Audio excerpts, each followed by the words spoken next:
going to go quite a bit further back in history and deal with the French and Indian War. And there's a reason for that transition. But part of it, quite honestly, is that all of us have experienced or lived through, not necessarily Korea, but Vietnam, Iraq, Afghanistan. And my senses, at least from my personal senses, my emotional reaction to what went on makes it a little bit hard sometimes to be objective. So I thought I could go back in history, which I think actually is a valuable experience anyway. But also to not neglect the modern era. In the fall, there are 3 sessions on what are labeled current events. But each of those sessions, which is going to be 2 hours in length, is going to deal with a single topic. And what I intend to do is to send out a small amount of information, possibly some links, which I would ask anyone interested in coming to those sessions to look over beforehand. My sense of the few current events that I attended in the past, and I don't say this with any animosity, but I will say with a sense of discomfort, represented primarily one set of views, and it became a gab fest. There wasn't anything that seemed to rise to the level of a different level of understanding. And it's my focus has always been, otherwise we're just wasting time talking around each other. And I think that I'd like to avoid that. Now, this lecture series and the ones in the past, the one coming up, hopefully, are indeed prejudicial in that they represent my interpretation of events and my own particular bias, because I have to pick and choose what's going to be presented. At the same time, I don't want anyone to feel that their voice is somehow silenced or in any way disrespected. However you want to challenge whatever I've presented or different views, that's all great and valuable to me. I will also emphasize, since we haven't legitimately started, that at the end of every series of lectures, Lyceum would like to have feedback. Now, it's really nice that somebody says, gee, you did a great job. End of discussion. And I appreciate that. Of course, I have plaques on my wall where all of those are printed out. And framed. And framed. I need that every now and then, Ron. No, more to the point is that if there's something that has gone on either with the presentations or with certain subjects and you want to critique it, please do so, because I do pay attention to that. I pay a lot more attention to the critique than I do to the compliments, quite honestly.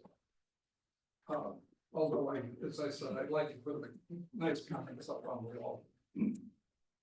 So please take time out when the Lyceum reaches out to you for feedback to deliver your feedback. They send it to me so it's anonymous, so I can't cut anybody out from attending the classes in the future. We also have today a special presentation. And again, this is where someone brings up a topic or an element of the conversation that I may or may not even have touched on. But I think it's of such value to us that it's worth not just listening to that and thinking, oh, I left that out. But more importantly, no, you all need to hear this. Now, I'm gonna say the occasion of it is in interesting conjunction because the Pope just died yesterday. So it raised this issue as a coincidence of time in a very particular way. So please welcome Judy, who is going to talk about the relationship between the Catholic Church and the German government during World War II.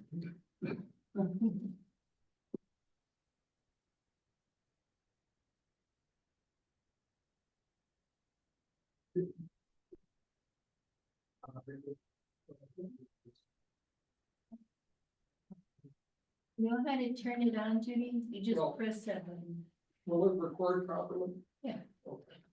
because it'll come. Well, actually, I don't think I'm gonna need this because I've got pages just. Okay. Just help. And this we need. Yes. So the other thing is. Hear ye, hear ye. Court is now in session. The Honorable Judy McMahon is taking the bench. I might take the cell by all this is finished here. It all started with me on this, Holland, when I got a book in 2000, it was out in 2000, and I read it in 2000, and I have not read it since, but I wanted, this gentleman here for possibly to pick up on this subject. And he brazenly clapped his hands and said, here, I'll give you 15 minutes. So, I shall do my best, to bring out what I've done, because there's just so much to deal with. You have all the levels of what's going on, the war, the World War II is on, many of the different states and countries are all involved. And what I'm going to try to do, and there's going to be some page turning here, because of the fact that I've only got 15 minutes. But, so I'll begin with it, and you'll get into I think the idea of what I'm trying to give to you, as the church. And in this particularly, we're going to be mentioning 3 popes. We're going to be mentioning this, and you'll find out what they are. It's all in this area, except for the last one, which is that's Pope Pius the 12th, who had his papacy until the 50s. So in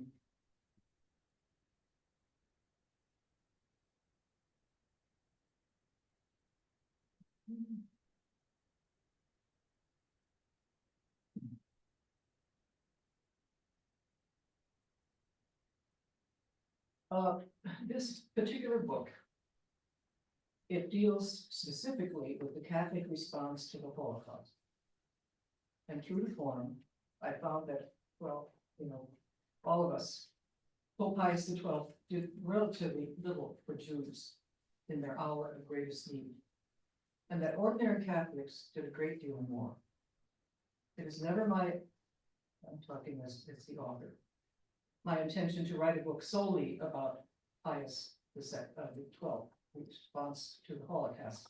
Yet the Pope stands center stage or in the wings for nearly every chapter of this study, overshadowing ordinary men and women who acted heroically but had little or no authority in their church. If the Catholic response to the Holocaust was somehow backward or upside down, how is this to be explained? Catholics in modern times have grown accustomed to the leadership of their Pope, especially since the promulgation of the dogma of the infallibility of the Pope. The Pope is sitting there, and he's doing something or saying something, that's it. During the Holocaust, table was reversed. Instead of leading, Pope Pius XII said that the church's bishops spoke for him when the Nazis came for the Jews. But the bishops, not used to acting independently, said nothing or very little. In the end, when it came down to actual rescue work, a few Catholics, people in the pulpits and pews, left to their own devices, acted courageously. There were highly placed churchmen who participated in rescue. I refer to the Vatican's diplomatic corps operating in Eastern Europe near the fulcrum of the Holocaust.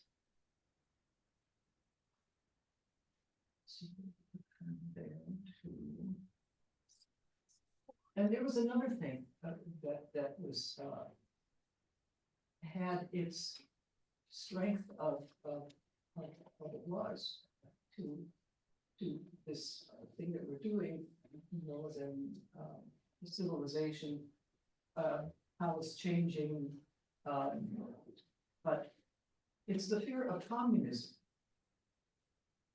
in Russia.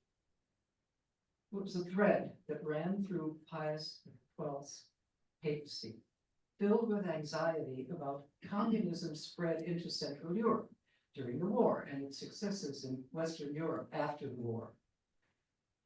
Pius engaged the Vatican in no-holds-barred diplomatic solutions to the red thread, defying international efforts to bring Holocaust perpetrators to judicial accountability. The Vatican allowed fascist war criminals and fugitives from justice to becoming engaged in the post-war struggle against communism.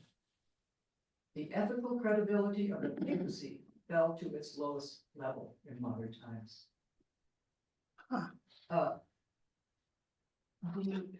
Those who have debated They've done that Pius since then. XII's response to the Holocaust, and they are numerous, either condemn him for cowardice for not speaking out to praise, or for a gallant prudence for keeping silent so as not to endanger more Jewish lives.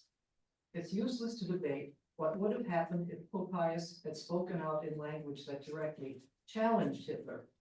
Historians unanimously agree that Hitler would not have had curtailed the Holocaust. Beyond that, we simply do not know exactly what effect such a pronouncement might have had.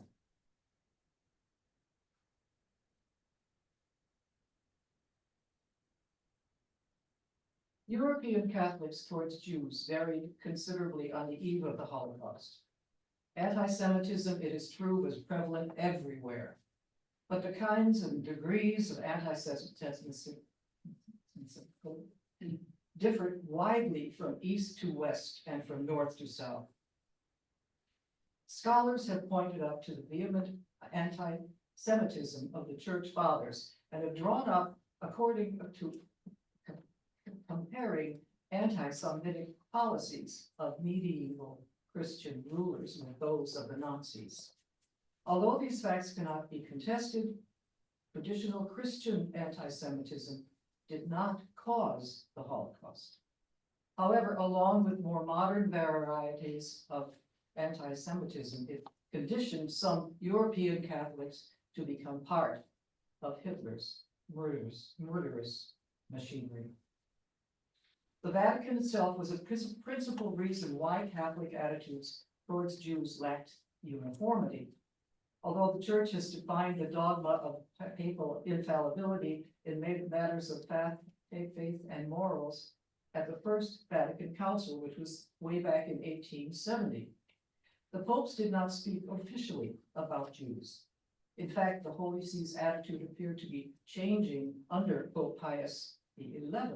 And I'm glad that this 11th is in this book, because you're more apt to be aware of of Pope Pius XII.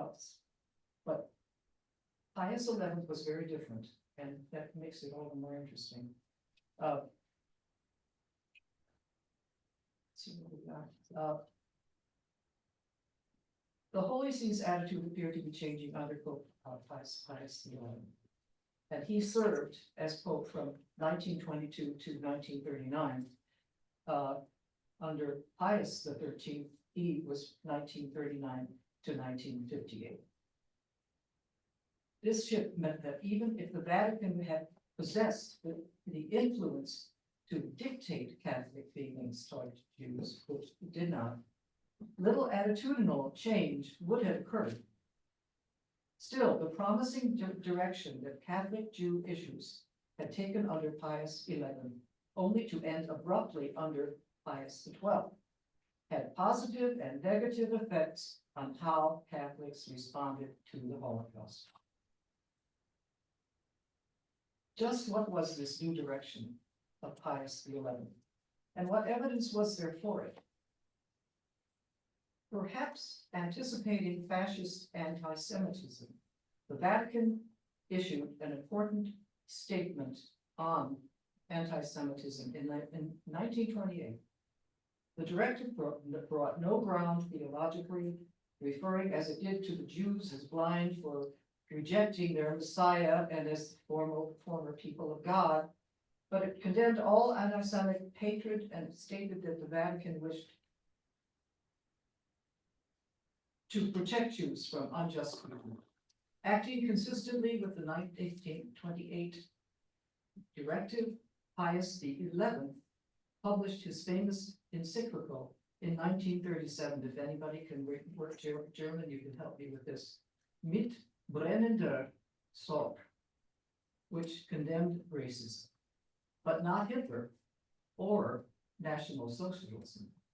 As someone has erroneously asserted, consistent with the directive of the previous decade, the encyclical affirmed Christianity's roots in the Old Testament, but called attention to the crucifixion of the Savior by the Jews. A number of events took place in 1938.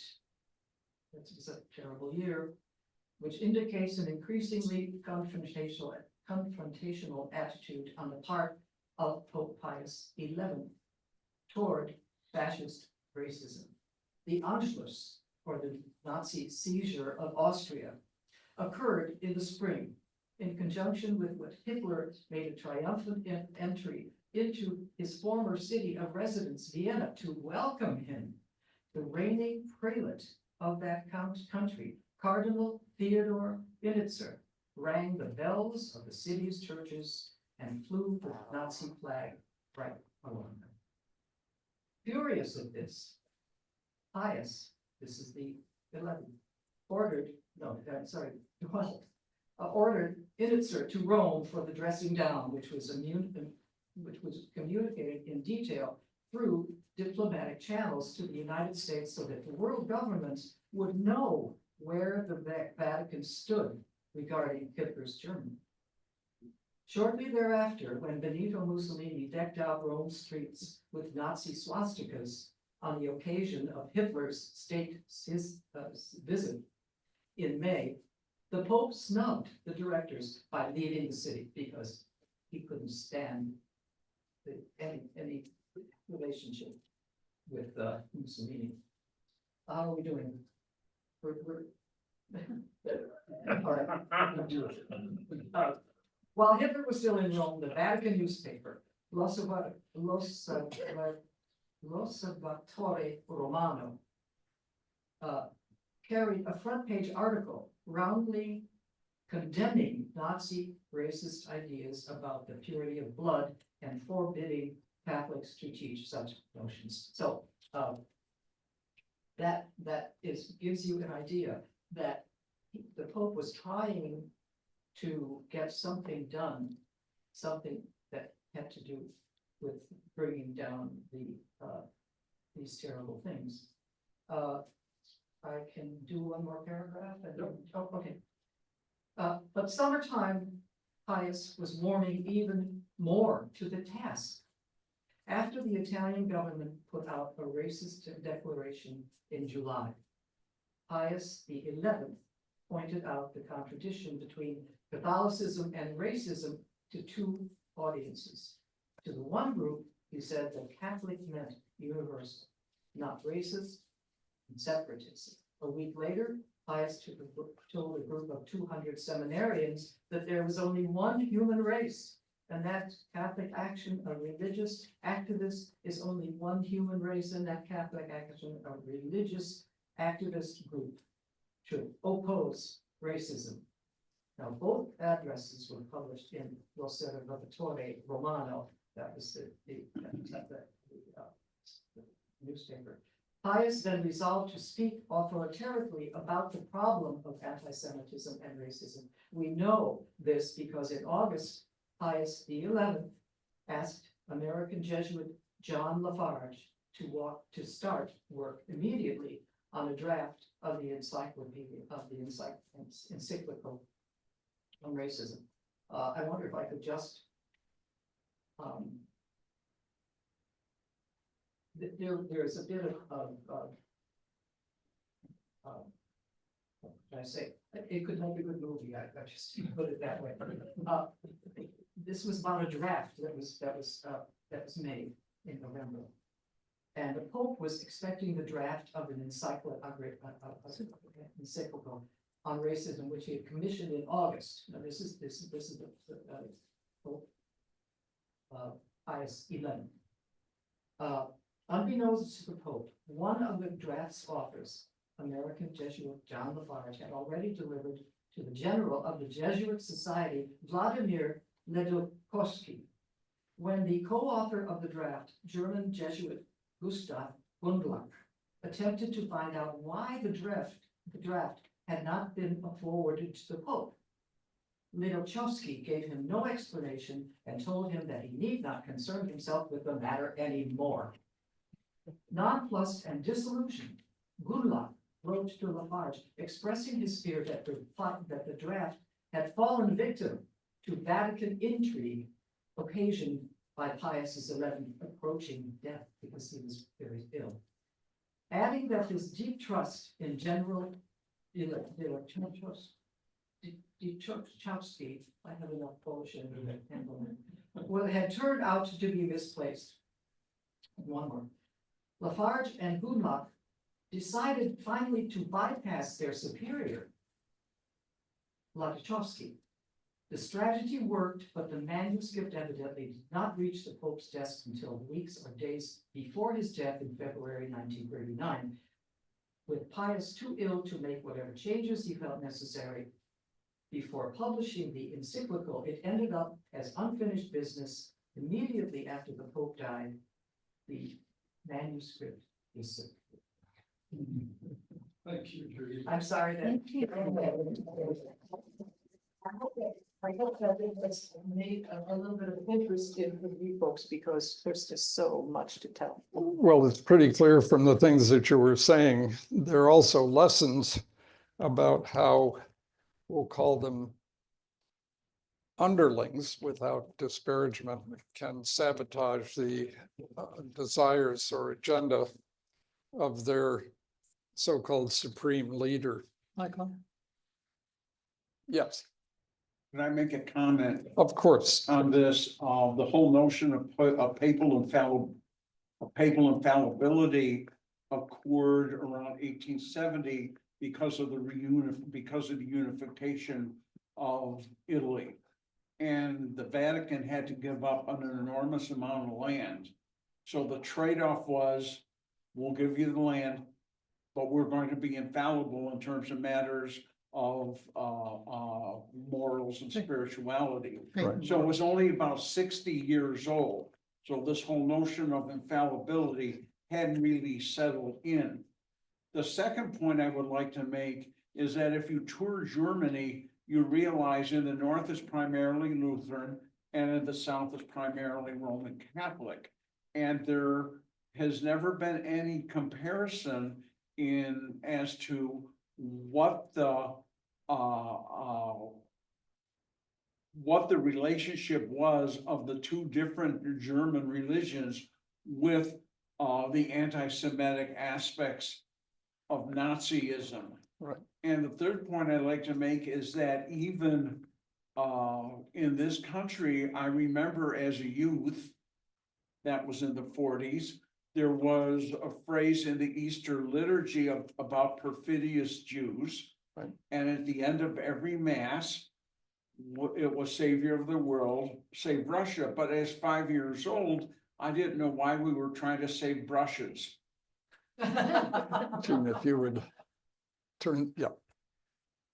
One of the things that I wanted Judy to emphasize, which I think you actually brought more clearly than you may even think, is not my comment about underlings sabotaging the agenda of the others, but the position that one must take to balance ideology against reality and the uncertainty that exists going forward. We can look in retrospect and come up with a lot of conclusions, but I don't think any of us is really capable of saying, if I were the Pope, what would I do, given the circumstances that I see around me and what kind of commitment and pushback or difficulty might exist.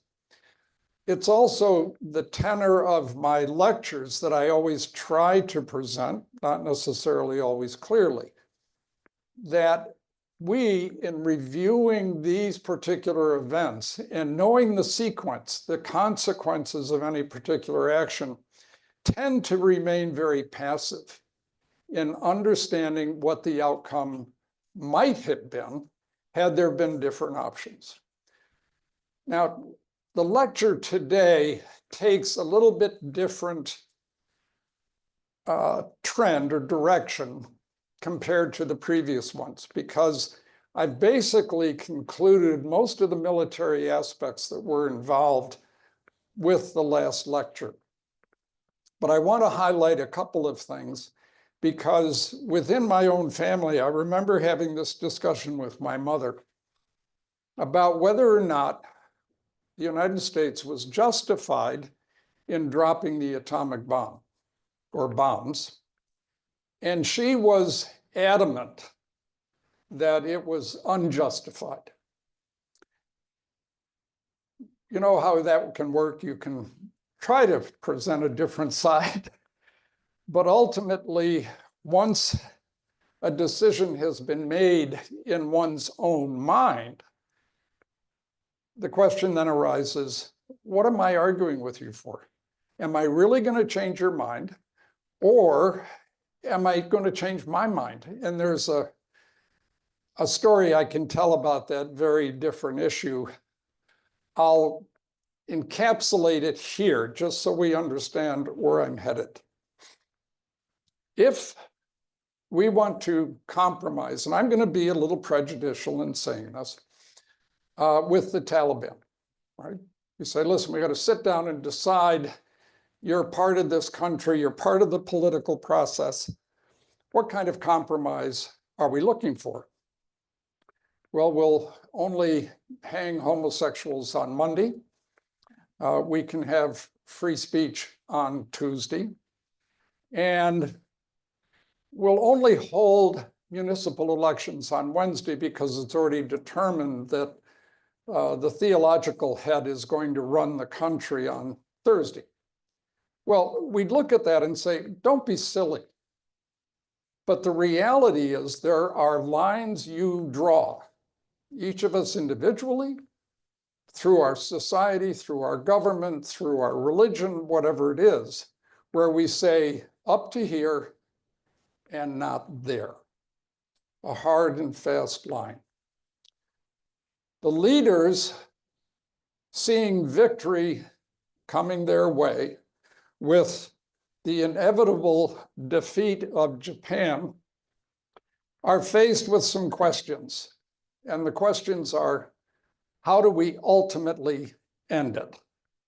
Now, I mentioned last time the USSR had had a neutrality pact with Japan from 1941, actually, all the way up to 1945, and then abrogated that in order to accomplish something they had agreed to, but also because Stalin was not the kind of person to give something up for free, was going to think, if we participate in the war in the Far East, what's our gain?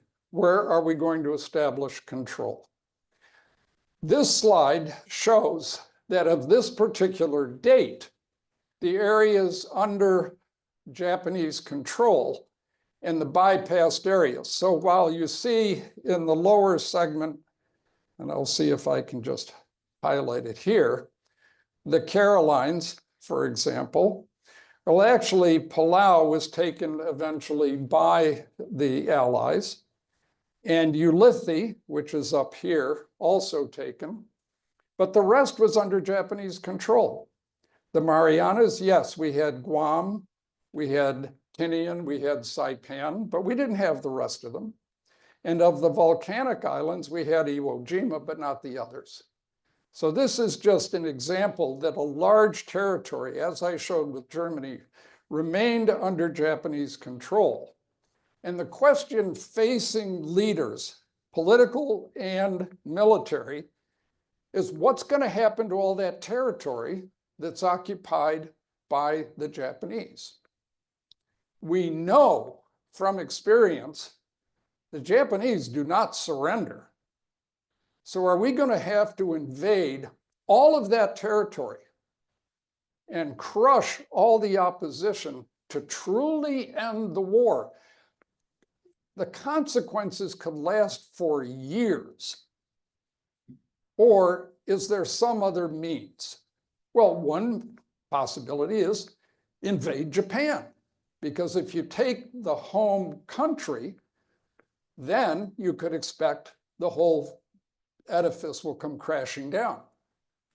But what did Churchill say in 1940 with the collapse of France?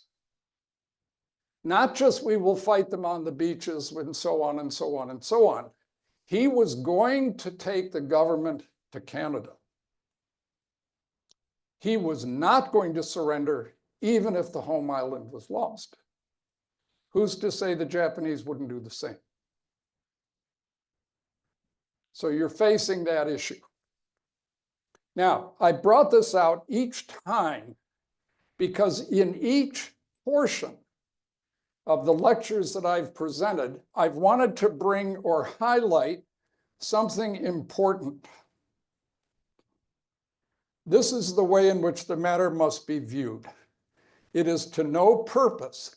It is even against one's own interest to turn away from consideration of the real nature of the affair because the horror of its elements excites repugnance.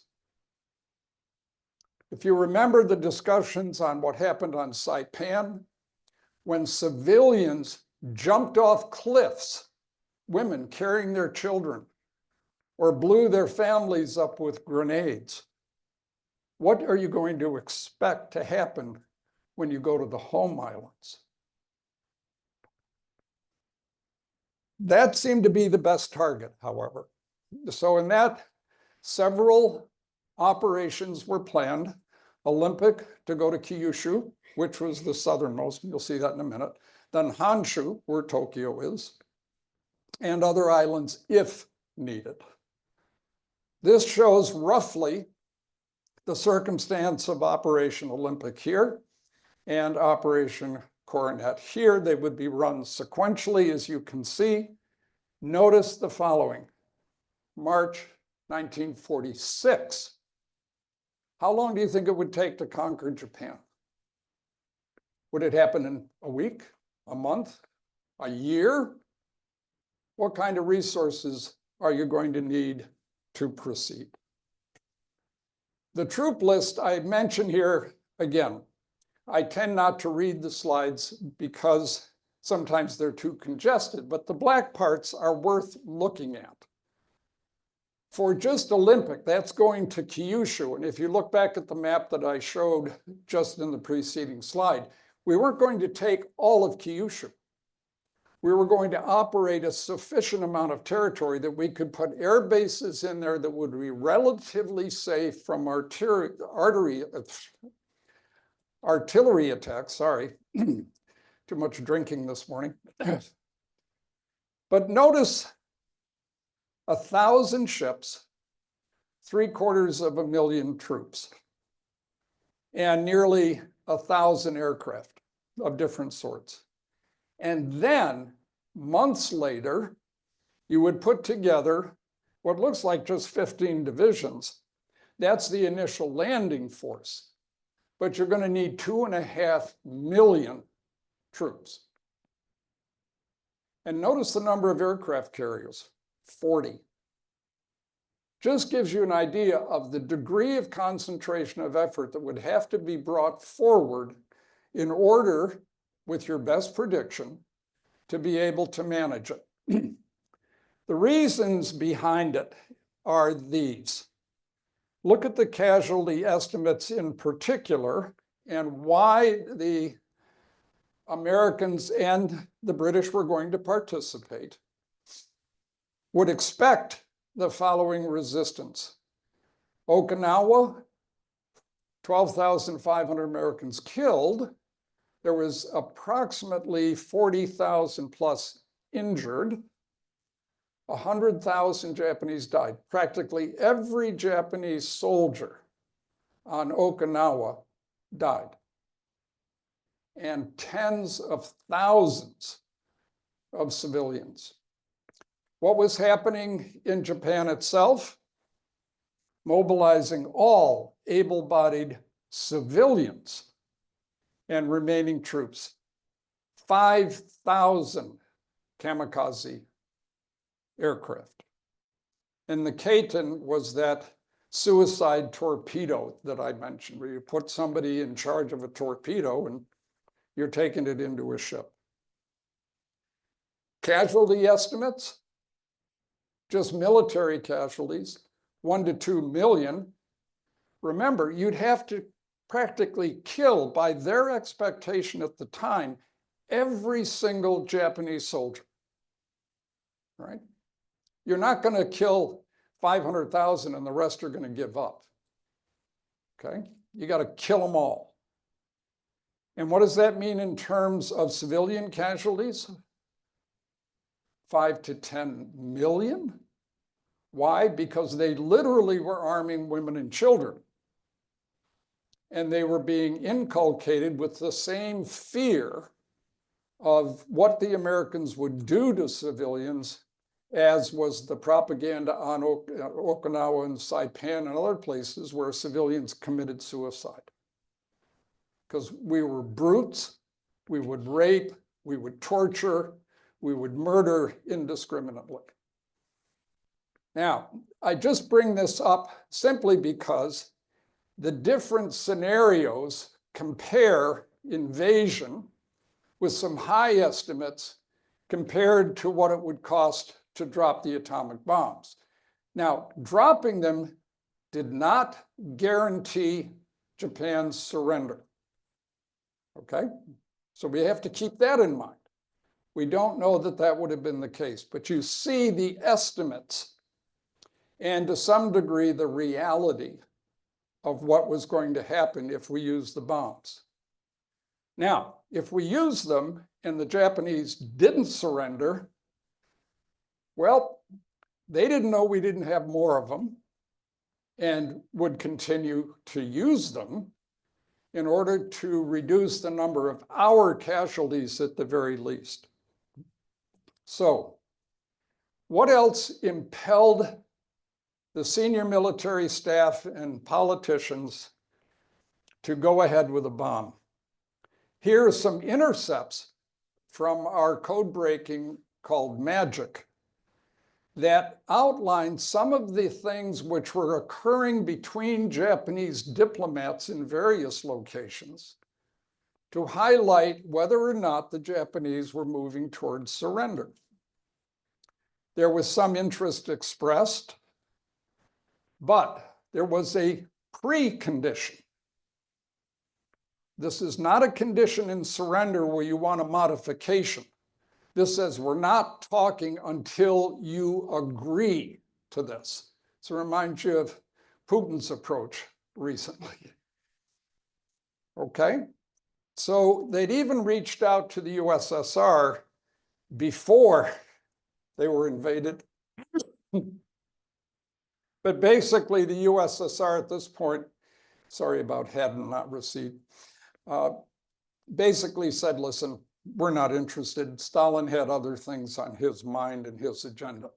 So the hardliners still were in charge. And in fact, even after the bombs were dropped, you may be aware of this, there were serious attempts to prevent the Japanese government from surrendering, and particularly to prevent the recording of the emperor's message from being broadcast. They felt that that was something they had to prevent, because once the message got out from the emperor himself to, and I use the quotation, accept the unacceptable, once that word got out, the Japanese military would be forced to step down, step away from the no surrender idea. So all of this ended up creating a mindset in the Americans and British that basically said, what choice do we have? So in terms of comparison, I show this slide, just gives you an idea that the estimates were borne out by the realities. We could go back to that earlier slide.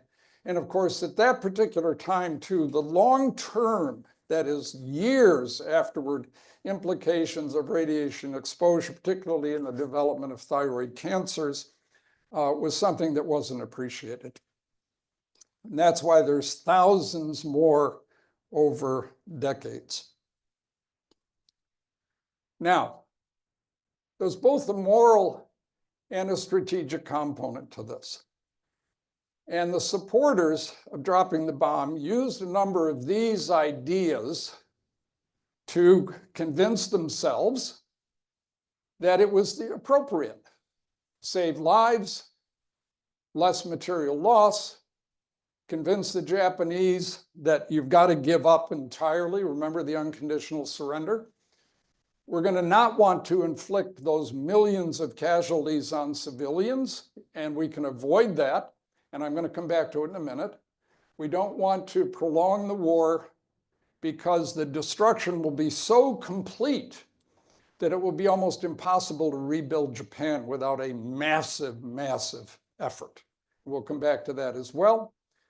Importantly, avoid guerrilla war. Remember, in Eisenhower's view, when he was penetrating Germany, only one of the reasons he didn't push on to Berlin was he was concerned about the so-called redoubt in the south, where the Japanese army would consolidate itself and carry on a guerrilla campaign. Now, we say, limit civilian deaths. We'd been firebombing, as I showed you in the last lecture, without mercy, Japanese cities, to the extent that the reasons for choosing Hiroshima and Nagasaki was those were about the only two principal cities left in Japan that had not been devastated by strategic bombing up to that point. As in Germany, literally, strategic bombers were running out of targets, which is an oddity. But remember that I said this was terror bombing. Yes. Didn't they specifically exempt some 4 or 5 cities from strategic bombing, preserve them for the atomic attack? I don't know that it was a specific issue, but I wouldn't put it past them. Okay. I read that in some. Right. But it's an interesting correlation. And I think, and this is one of the parts that I find interesting in our discussions here, is you're bringing a mindset that says, if I were a political leader, would I want to save a couple of cities for demonstration? The key there is that Roosevelt knew about the atomic bomb. Truman didn't find out until later. So his influence was practically nil. I have not run across anything that substantiates it, but I wouldn't put him past anybody at that point. Yes. Also, It wasn't until July that we actually knew that the gadget would work. Right, So it's Exactly. tough to reserve things that far in advance when you don't know what you've got to carry through the raid. but remember, the Manhattan Project was started many years before with But the it very wa- it specific wasn't intent. Clear, it was, the secret of the atomic bomb was you can build one and it works. Right, now, I'm not disputing that, yes. I would point out that they really only tested the plutonium version. They never tested the uranium, the U-235 version, because they knew it would work. As a matter of fact, it was like keeping it from going off was a lot harder than making it explode. Okay, It did take much longer to produce the U-235 version. no, I appreciate that. You guys are arguing at a level of which I am totally ignorant. The critics, like my mom, said, listen, Japan was starving. We had shut down so much of their overseas trade, and we also knew that Japan could never feed itself, ever. It used Burma as its rice basket. You know, we talk about Ukraine as the bread basket. Well, Burma was the rice basket for Japan. It's one of the reasons they wanted the country once war broke out. The other is a subtle, I'm not sure it's really a criticism, but I put it in there to say the real reason we dropped the bombs was to send a message to Stalin. Guess what? We got something you ain't. We thought. The idea also is that maybe we could have dropped the bomb, say on a mountain somewhere, you know. Yeah, perfect example. In fact, that specific target was discussed. The question was, you drop it in there, what message is really going to impact the populace? In other words, Fuji blows up, but you haven't blown up the mountain entirely. You got this big explosion rising out of Mount Fuji, and somebody says, well, a volcano just erupted. Oh, that doesn't seem right. Well, yeah, we sent scientists there, that's what happened. Don't be afraid, right? That idea of a demonstration was tossed about. The conclusion was, we need to have there be no question whatsoever what just happened.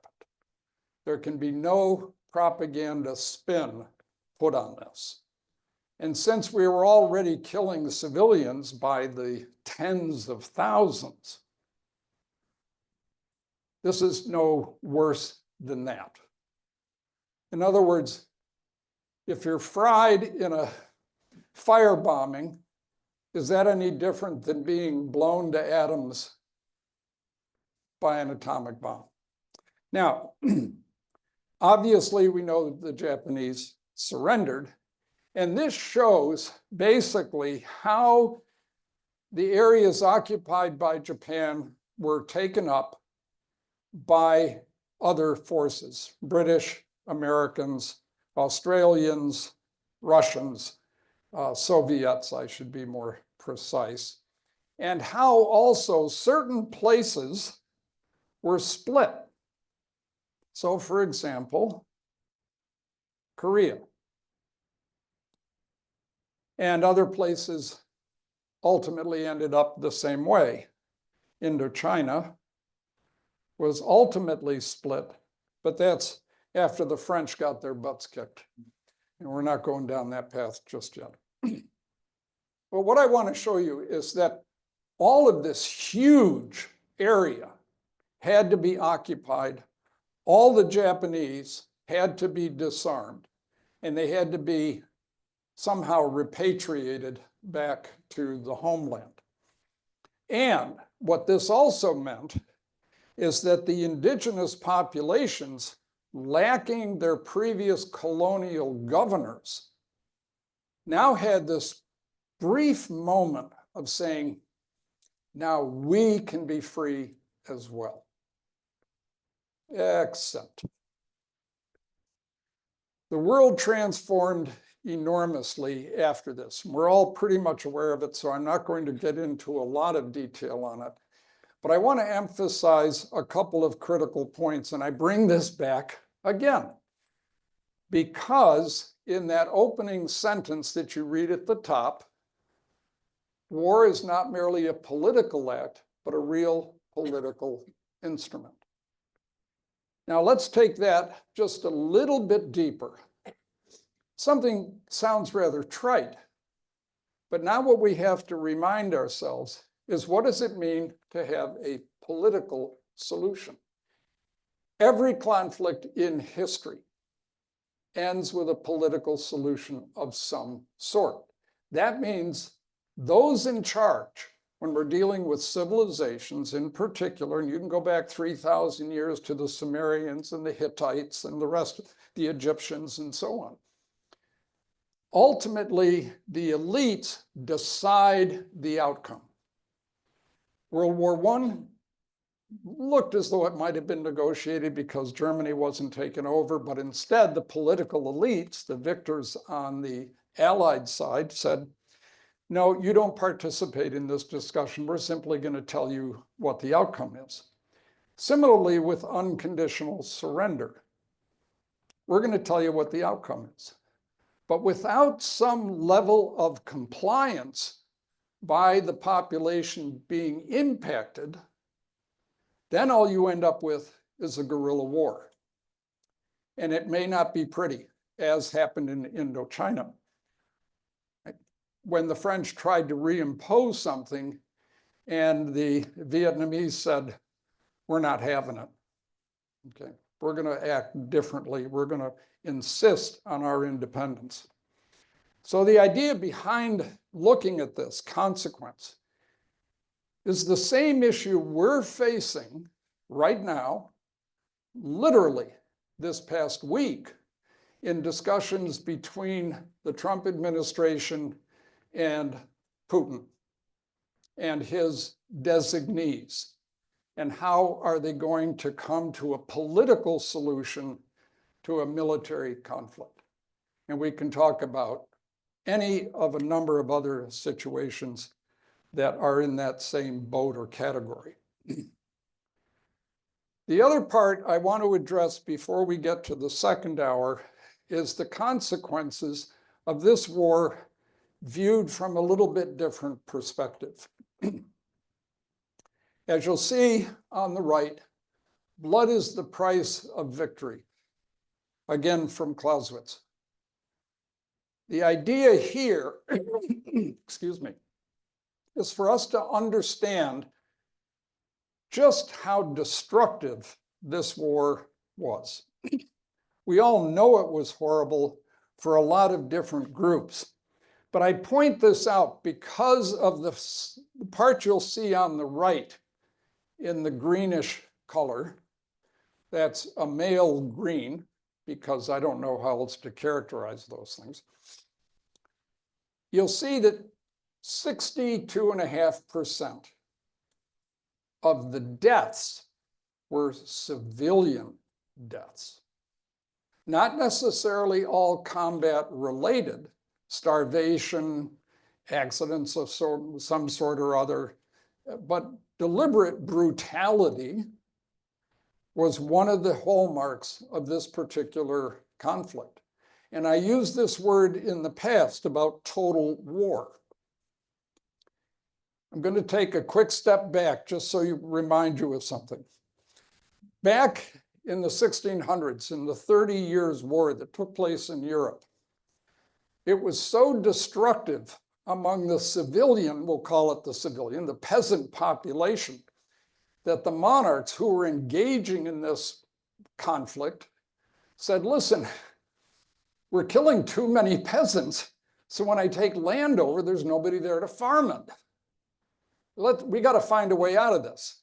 And the first real description of the laws of war stem from that time period. There have been other attempts before, like the Peace of God back at around 1000 AD.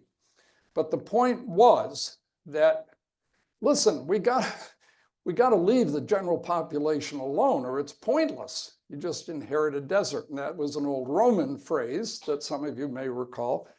They created a desert and called it peace. Again, something we should keep in mind. You'll notice that out of the military deaths, we have the Allies at 20% and the Axis at 10%. In other words, the Axis powers, and I'm going to throw Japan in with them as part of this, created twice as many casualties and deaths among the military as they themselves suffered. An indication of how brutal combat is, but more importantly, when you are attacking, you are going to take more casualties generally than the defenders. They cut out a certain category for the Holocaust victims that you see as well. Those are civilian deaths, not included in the other category that you see there. And I show this slide just to give you a visual impact of who suffered the most. One of the things you will notice is how deep red China is. The Japanese killed a lot of Chinese. Civilians in particular, though military casualties among the Chinese armies that were involved, both the red and the blue, if you will, were certainly severe. Can you go back a slide? Sure. What are Holocaust deaths? The, All the people who died in concentration camps? yes, not just Jews. Okay. So you may recall that one of the things that was important from Hitler's racial prejudices was not just the Jews, but basically anybody who was deemed not useful. So the idea was anyone who was mentally disabled, physically disabled beyond a thing could be sent to a camp and eventually, of course, would die. And then political opponents, among whom anyone who tried to preserve Jews would be sent along with them. And what were considered, I use the word nomads, gypsies, were rounded up as well because they didn't respect political barriers. So that was also part of it. Now, the Russian prisoners of war were not included in that computation. I've read that 4 or 5 million Poles, not Jews, were also killed.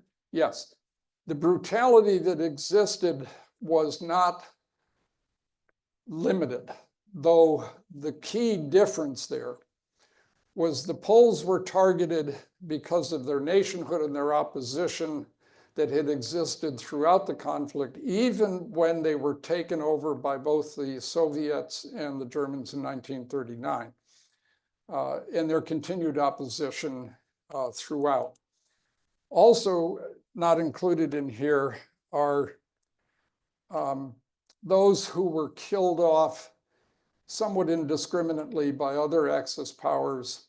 So they might have been shipped to concentration camps, not gotten to Dachau or Auschwitz or somewhere like that, and died en route and were simply tossed off the rail cars at various train stops. Thank you. Okay. Yes, On the other slide, the following slide, Finland has fewer deaths than Sweden. well, Sweden was neutral. Yeah, so there should be no deaths in Sweden and certainly fewer than Finland. Right. The idea here, and I'm not going to justify the coloring entirely, but Finland certainly lost a fair number in the 1939 fight. Then when they joined the Germans, when Germany invaded in 1941, they joined the Germans and they fought there. And then when finally 1943-44, the Finns were pushed back and finally sued for peace because they didn't want to lose their entire country. Norway, of course, was occupied by the Germans, suffered a great number of casualties.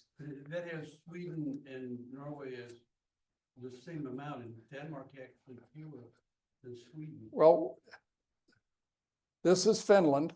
Can you see that marker? Yeah, that's Finland. That's Sweden. That's Norway. didn't it? No. No. No, that's Norway I'm sorry, and that's- Sweden. Well, with part of it. Yeah, You're right. I'm sorry. My mistake. My mistake. Lousy coloring. The guy should learn to color inside the lines. I finally saw it. Yes, thank you. You were quite right. Yes. I'm surprised at the coloration of South America. I thought South America pretty much sat out the entire war, and you see in Argentina and Peru, there is significant listing of casualties by color, and I Right. don't remember their involvement at all. Well, all right. South Africa actually No, South America. No, I understand. I just want to deal with South Africa first. They participated to a very high degree Yeah, they were in North Africa. Yeah. So they played a role considerably there. One thing that puzzled me when I put this slide up is that you have this blank of 0 to 10. And if you look there, you'll not see a single country that is listed as that, as gray. Because the idea behind this is that many countries lost more. So Brazil, you'll look at and say, they lost somewhere between 10 and 10,000. You know, here's 1 million to 10 million kind of thing. So I have to be, again, I'm not trying to justify the coloration, but you have to look carefully at the idea that if 0 to 10 is simply 10 deaths, right? Because remember, nothing tells you this is in thousands, okay? It's not until you look at the scheme below, between 10 people and 10,000. You see? So if Brazil lost 100 people, they would have this color. Okay? Not particularly fond of the way they did it, but that's the way the slide reads. By the way, the scale is kind of screwed up. Well, of course, because otherwise you'd be totally off the map. No, because you go from 10K to 500K to 100K. Yeah, yeah. Yes. All right, well, I'll write to this guy and tell him he screwed up. Gray is that you lost between 0 and 10 people. And that's where the coloration is wrong for Australia, because the Australians participated a great deal in Southeast Asia and also in the takeover of New Guinea, Papua New Guinea, and other places. So again, I didn't make the slide, but I wanted to just give you a visual illustration. I'm not going to throw this slide out, frankly.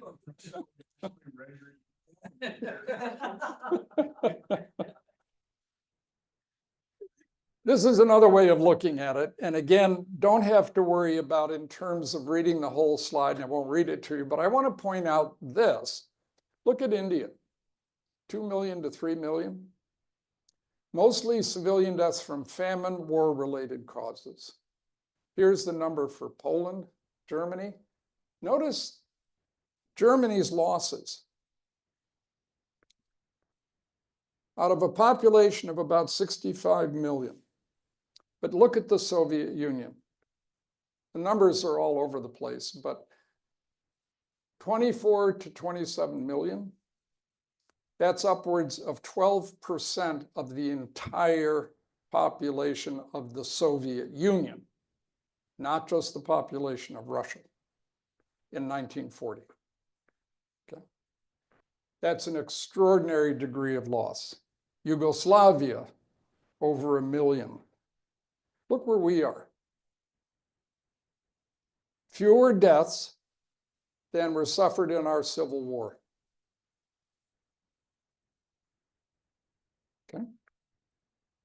Even Romania lost more than we did, but that's because they made the mistake of siding with the Germans and then changing course in 1944, 45. Yes.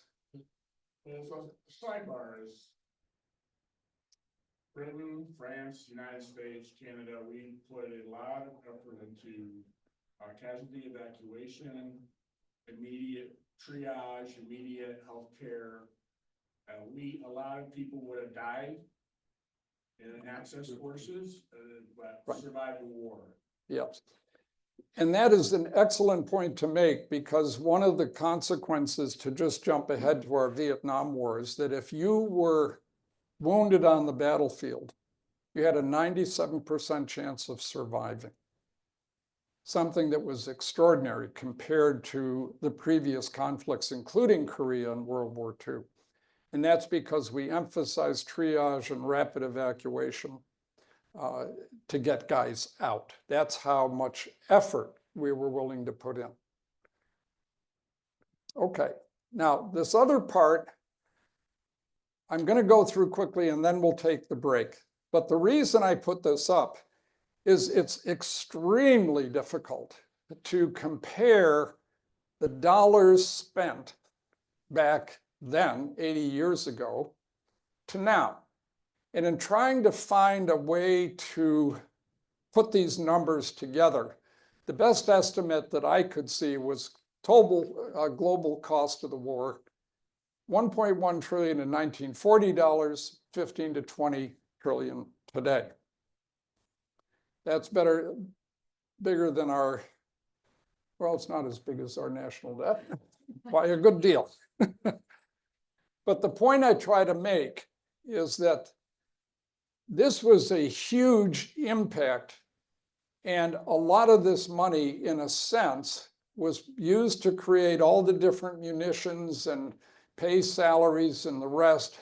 So a lot of it, in a sense, just disappeared. When you blow a bomb up, you don't go out and capture the fragments and bring them back and remachine them. So a lot of this stuff is truly lost. But this gives you an idea of what the financial cost was. And this tells you a little bit more about how it was spent. We see here, for example, the infrastructure and the destruction and rebuilding that go on, especially after the war, when we try to put things back together again.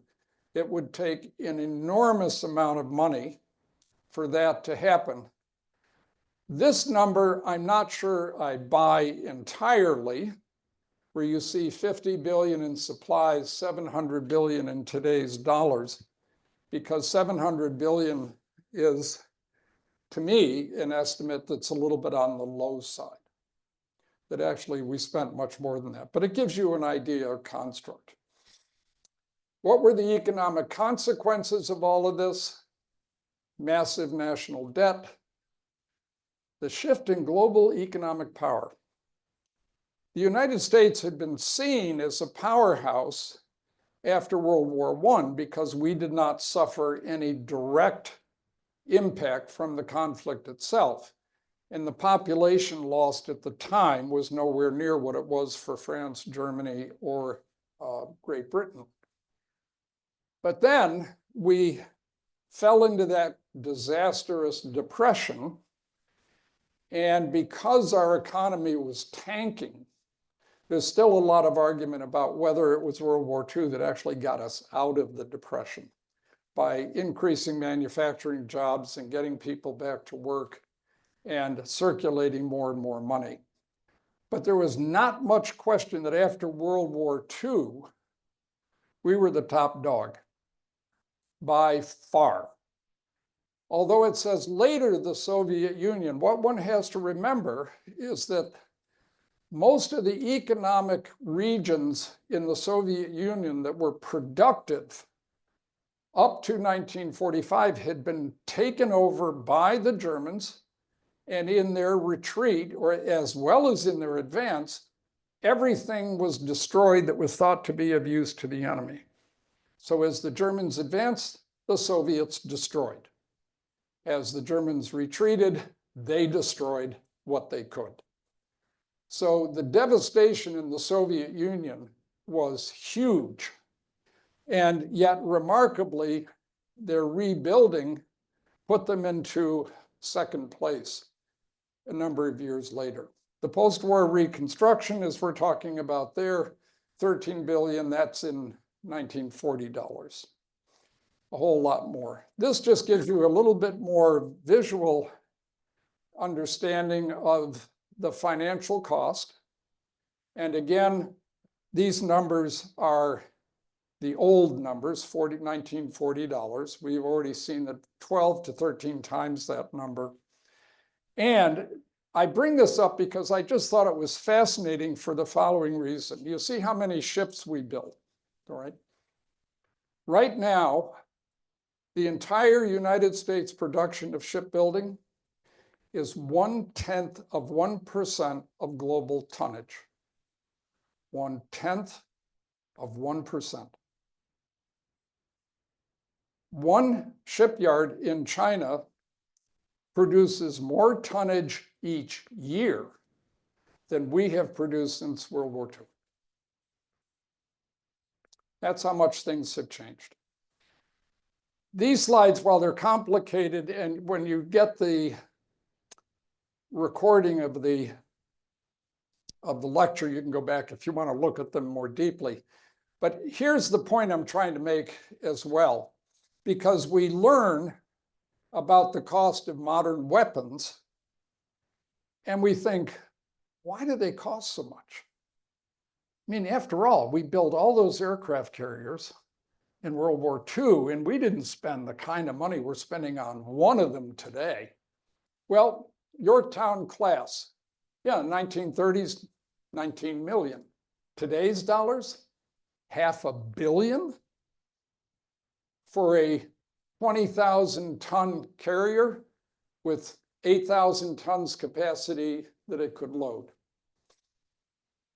Essex class, built in the 1940s, started sooner than that. 1.4 billion in today's dollars. That's not cheap. But here's an interesting element. You say, well, but look at this. The Gerald Ford, which still has teething problems, our most modern carrier built nowadays. 13.3 billion, including research. But notice this part on displacement. Compared to 25,000 tons, 78,000. And its full load capacity, you could put an entire World War II aircraft carrier on board that thing. Okay. And that's to say nothing of the air component and all the other things that are going on with it. And here's just a more basic comparison as well. Range, 15,000, you have to refuel. Oh, Gerald Ford can sail for 25 years. Ooh, all right. 4,300 tons of fuel oil. So every time you go that 15,000, that's how much you're putting back in. Okay. The different armament, the different weapons, that's just saying nothing about all the other complex issues that have been tied up in it. But the point I'm trying to make is this. If you try to look at what we're spending today, and you go back to World War II and you say, gee, look what we did back then, you have to understand a little bit of the difference that's involved there. All right, let's take a break. Stretch your legs. Come back in about 5 to 8 minutes at most, and I'll finish up hopefully within a relatively short period of time, so we'll have time for questions and discussion. Thank you.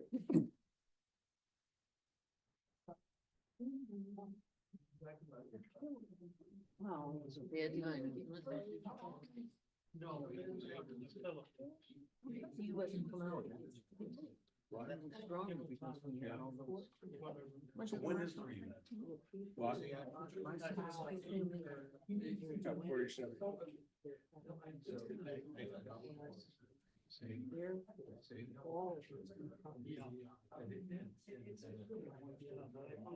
It was, I'm sure, so we were actually discussed, one lash stood out in my mind. It's stiffer and stiffer, isn't it? The guy's name. But he was. So big, you never probably asked you. 208.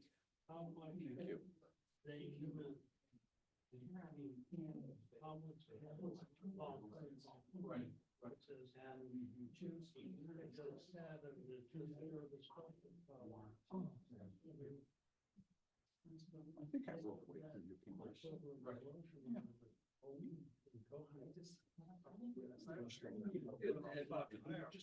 They killed a lot more people. Our work is so complacent. I never had to do my job. We had lots of. My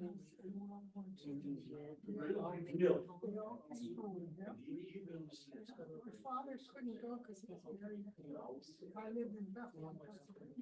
So we had a support group in his family.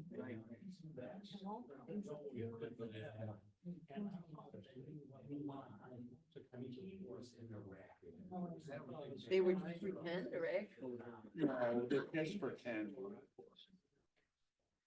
To scare little kids. We had air watchers in Binghamton.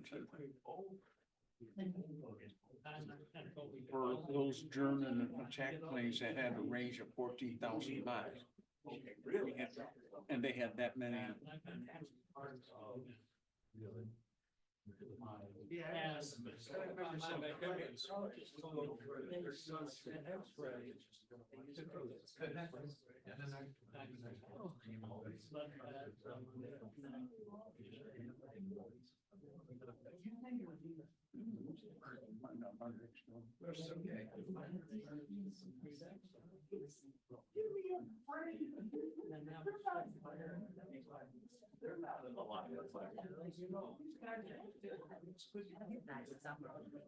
Yeah.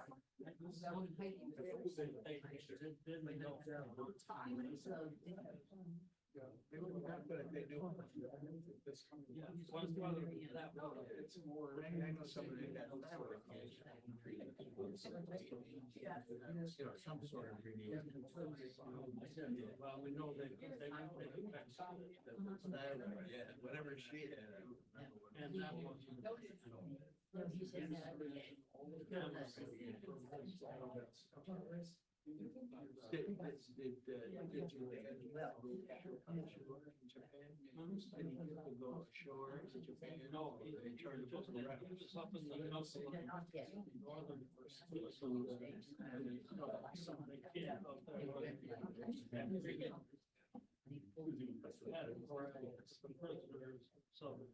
So process. Yeah, you had said they had.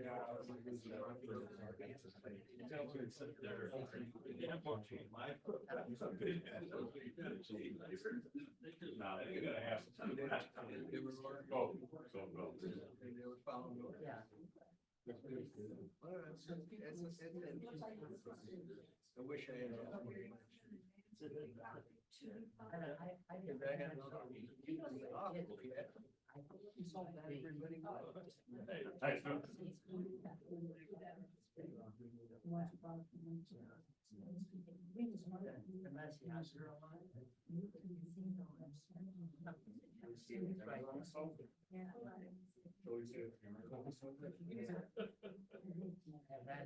That's quite a.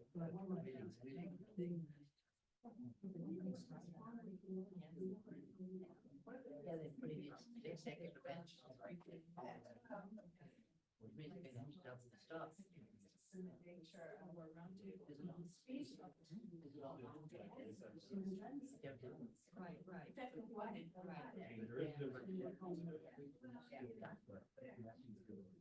got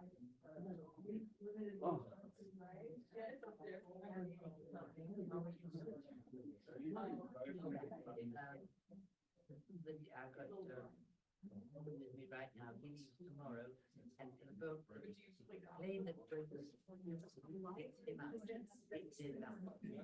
Okay. Let's get back to the lecture so we can finish up on time. And although I can't stay a long time afterward, I can still stay for a little while. I have to be somewhere else later today. I'm going to do that.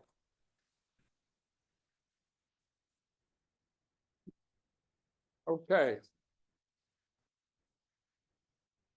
The next couple of slides I've shown before, so I'm not going to go over them. You can look at them at your leisure. There's nothing terribly new in it. But the reason I bring these up is that it goes back to the comment I made earlier about how there has to be a political solution. There has to be a set of decisions that are made based on the results of the conflict, but still fit within the particular goals that were desired by each of the participants, whether you were the winner or the loser.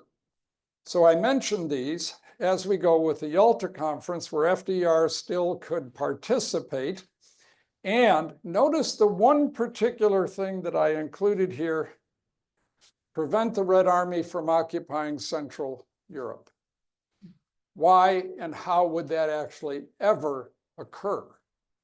So it's a nice pipe dream of sorts, but was it realistic?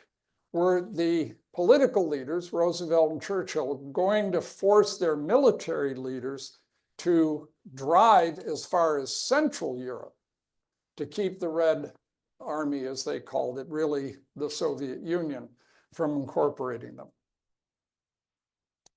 The Yalta Conference outlined some different agreements. We've gone over these before. What is interesting is that the decision was made for Poland to gain territory from Germany, and Stalin's agreement to join the United Nations. The occupation zones I've talked about before, yes. And for Poland to lose territory to the Soviet Union. Yeah, absolutely.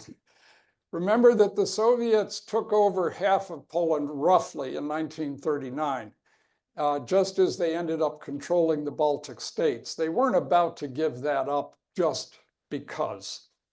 The United Nations Conference organized, notice the war hasn't finished in Japan, nor when this conference starts is it actually over for Germany, although that clearly was going to happen soon. And the reason I bring this slide up, busy as it is, and I don't expect you to read it, all right? I'm going to highlight some certain points, but if you want to read the whole slide, by all means, wait until you get the publication from Lyceum. I mentioned, too, that admission of any state upon the recommendation of the Security Council. Notice who's in authority. The Security Council. That's not everybody by any stretch, okay? Even though membership is supposed to be open, well, let's finesse that a little bit more, okay? And they were willing to support any request, but that doesn't mean you get in, okay? So the authority is going to lie elsewhere. Now, these particular elements were some of the primary reasons why the United Nations was created. We remember the League of Nations, which basically had the same outline of directives. Yet everyone recognized the League of Nations didn't work. The goals are the same. Why did the League fail? And why do we expect the United Nations to do any better? But we all look at this and we think, oh, this is great. Stop the scourge of war, fundamental human rights, dignity of human person, equal rights, conditions for justice and respect, promote social progress.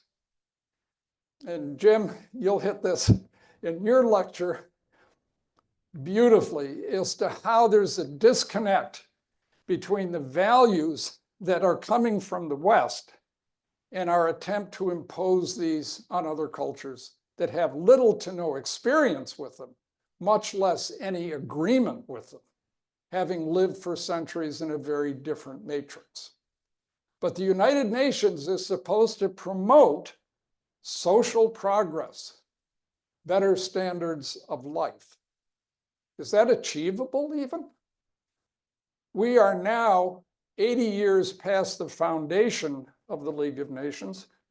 Would you say it's been a big success? You don't have to answer directly here, but I want you each to contemplate that issue. And for these ends, practice tolerance, live in peace, kumbaya. Here's an interesting element, though. Employ international machinery for the promotion of economic and social advancement of all peoples. What does that mean? That means if I am a country in distress, do I have the right to call upon the wealthier nations and say, according to the United Nations, you have to help me get better. You have to improve the situation for my people. But if you are, as was still the case in many countries around the world that were run by at best an oligarch, that had no particular relationship of responsibility directly between the people and the ruling class, who decides? Does the ruler decide? If the ruler decides, I want to better my people, but by the way, give me $3 billion, of which I'll keep $1 billion, and we'll see what we can do to help out our people. Now, to try to put some teeth in this, several articles were created, and the ideas were that we're all, as members, to be treated with a degree of respect and equality. We'll settle international disputes by peaceful means, but we will refrain in their international relations from the threat or use of force against the territorial integrity or political independence of any state. Let's see. Greenland. Tibet, Ukraine, the breakup of Sudan, North and South, and so on and so on and so on. In other words, there isn't any particular chapter in history since World War II where members have refrained from the threat or use of force. And Robert has made an excellent point. What do these threats constitute, and how are they going to be enacted, and what is the responsibility of the participants? This last section that I've underlined, refrain from giving assistance to any state against which the United Nations has taken preventive or enforcement action. Has that been followed? Not at all. The whole Cold War was based largely on the premise of proxy fighting. Okay, you take Angola as an example, right? And if you're not familiar with the fighting in Angola, it's worth a read. Ensure that states which are not members, well, how are you going to enforce that? And then nothing shall authorize the United Nations to interfere in matters which are essentially within the domestic jurisdiction of any state. Bosnia, Herzegovina, okay? You may remember those issues. Internal disruption, a different form of genocide.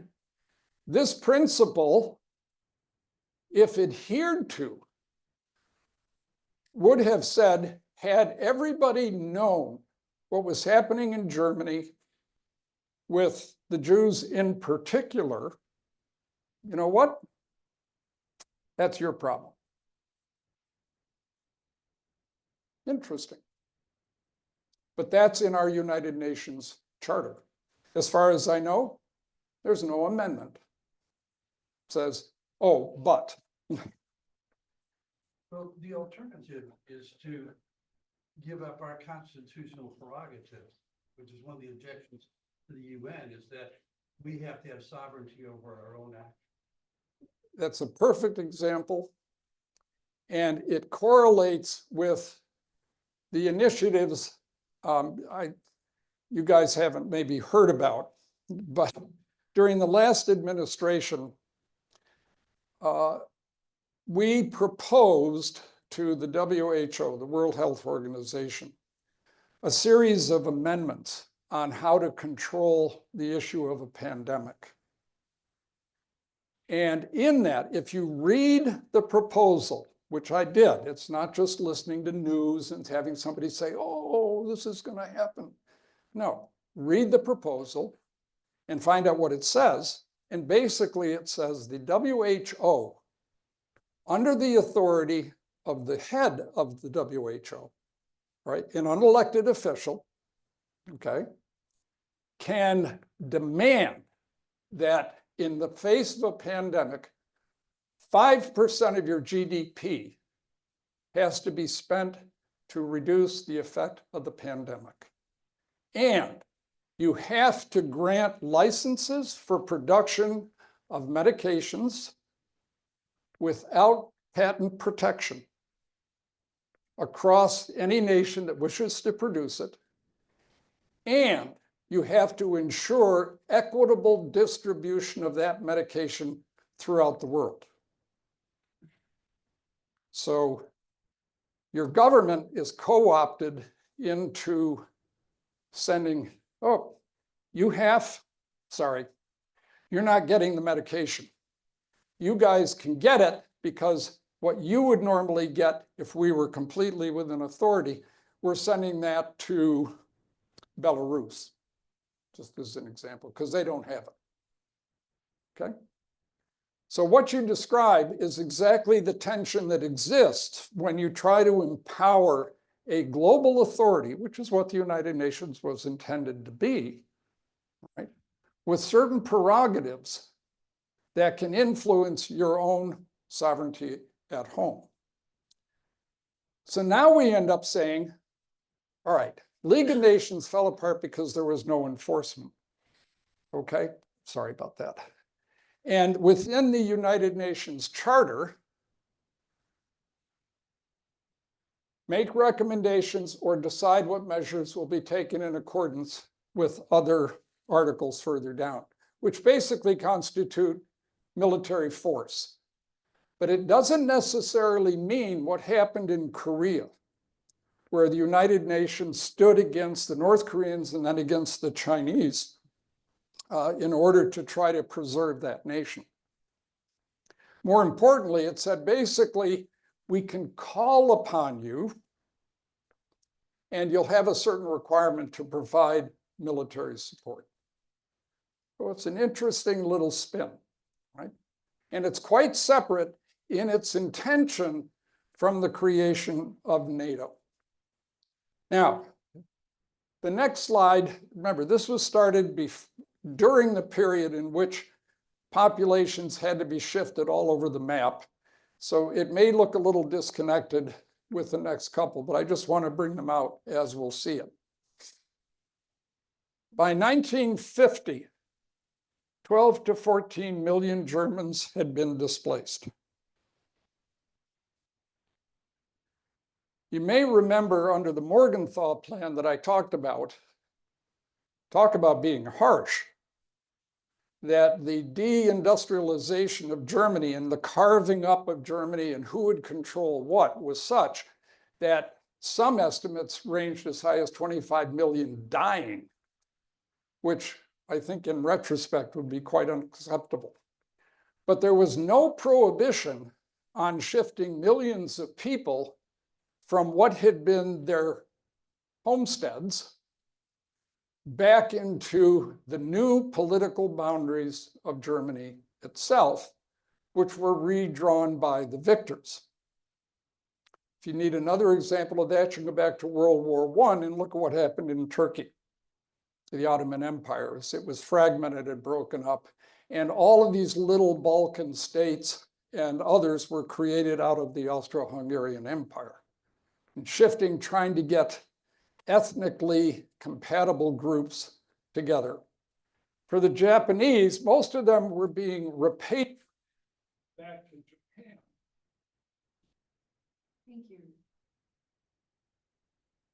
Did your battery die?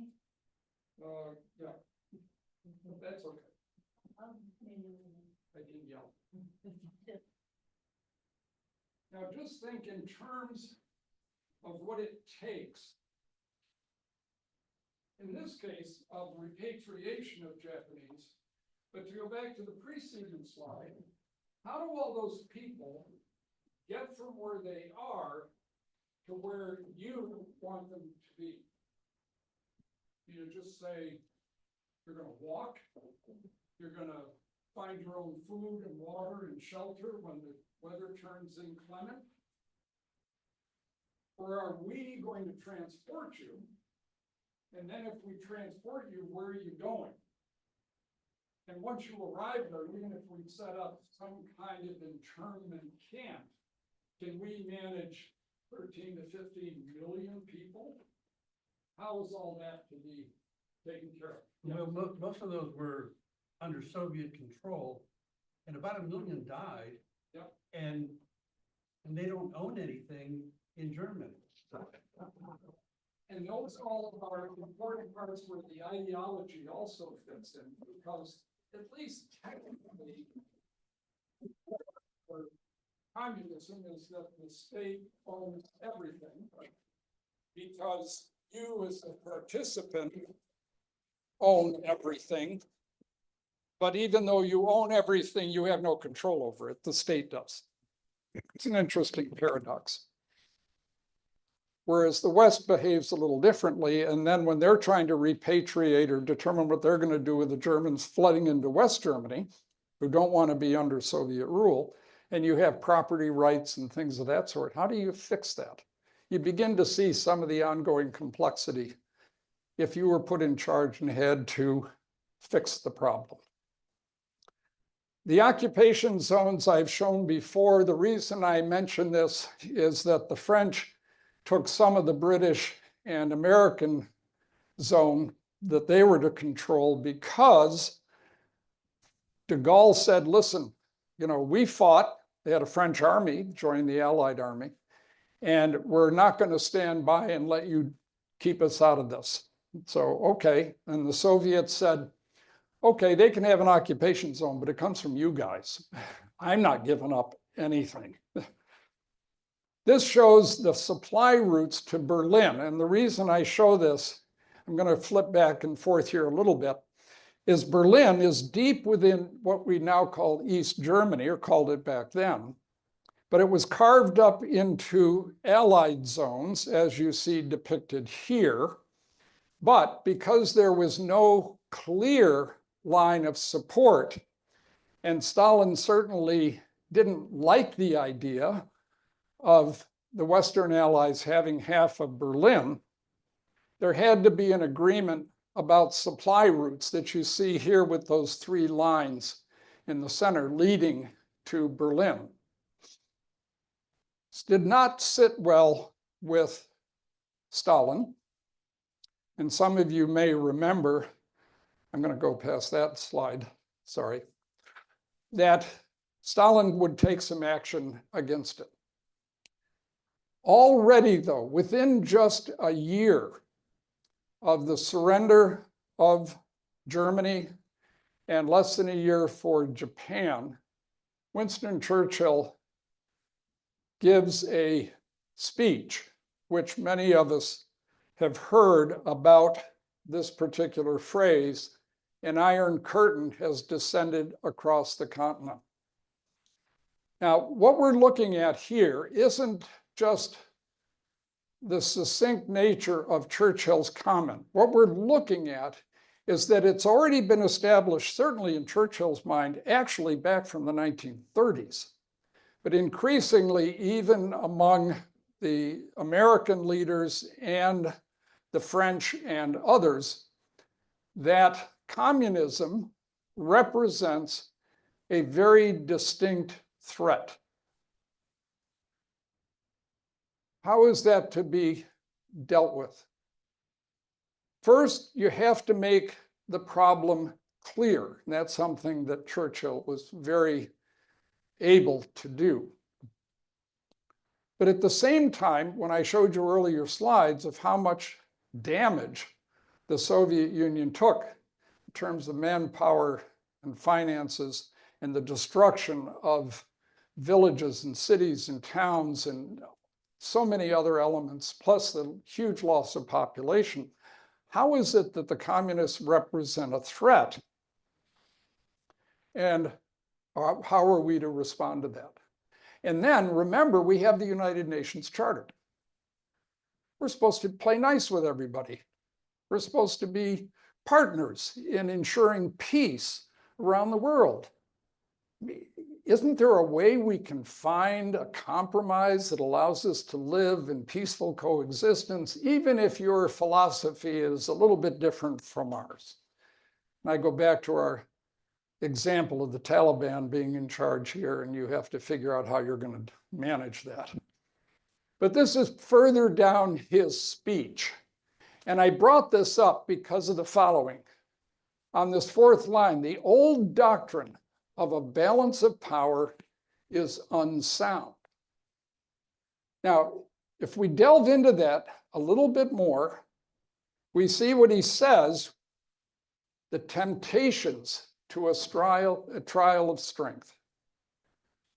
So the idea, even though he makes reference to the United Nations Charter, he realizes that if anything is to balance, in a paradox of his own comment, the threat that he sees for the Soviet Union, and which was beginning to pervade American, I'll call it propaganda, news, philosophy, ideology, things of that sort, that increasingly we were seeing the communists, particularly exemplified by Russia and the Soviet Union, as a dire threat.